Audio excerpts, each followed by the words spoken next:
So then what is it to be yourself? And that's what we're talking about tonight, which is finding the truth and tuning in to the root of the soul. We use techniques to do this, and one of the ones that we talked about were just the do's and don'ts. And if you live a pure life according to those do's and don'ts, at the end of a year of living like that, you have made certain changes in your electromagnetic field of your aura and your arc line. You can think of your arc line as electromagnetic body of purity and your aura as electromagnetic body of sensitivity. So there's a relationship between the arc line and the soul. So I live a pure life for a period of a year, and my aura and my arc line are purified, which makes a change in my soul. Now the aura and the arc line aren't going with me. They're just a useful aspect of this life.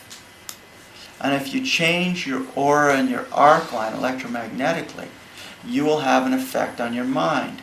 Now you have all experienced this if you've done yoga.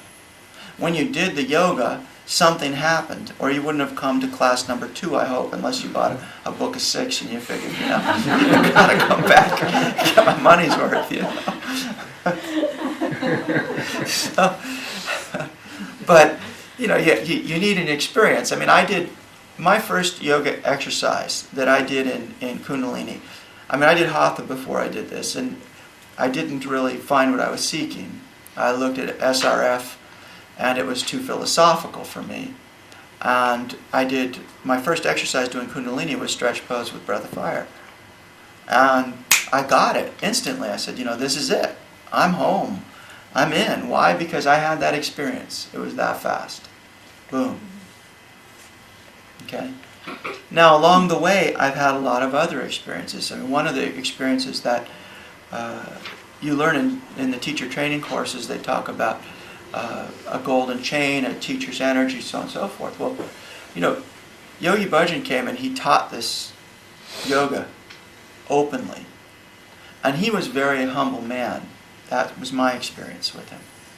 Very humble. I mean, Yogi, I'll get back. I'm going to segue. There's 2 more things I want to say about him. I mean, he was the one who taught me that the mind can be a calculator under sway of the soul instead of the ego, because you would watch his mind.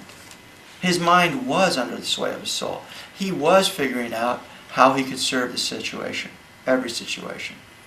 And the thing was he did it so much that he had a facility and he had a talent that would just, it was amazing. It was just amazing.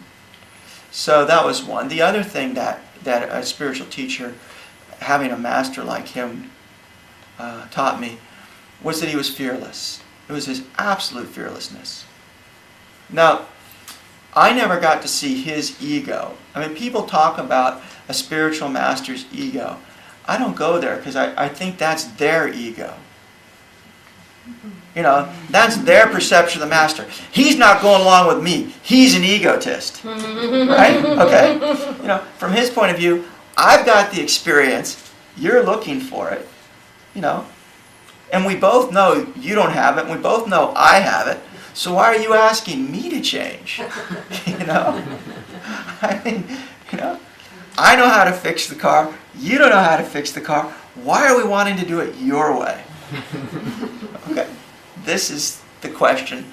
And people go, oh gosh, he's just an egomaniac. He doesn't want to fix the car my way. Well, because, odds are he did that once or twice or thrice, and it didn't work. And so, and as a physician, that became the most puzzling question of my life, was if a person knows that the action that they're taking doesn't make them better, and in fact makes them worse, why do they ever take that action again? I couldn't figure it out. So I was sitting there and I was discussing this at the dinner table, and my daughter, she was 11 or 12, 13 at the time, and she goes, well, that's easy. I was like, okay, well, enlighten me, She goes, they're thinking, it'll work this time.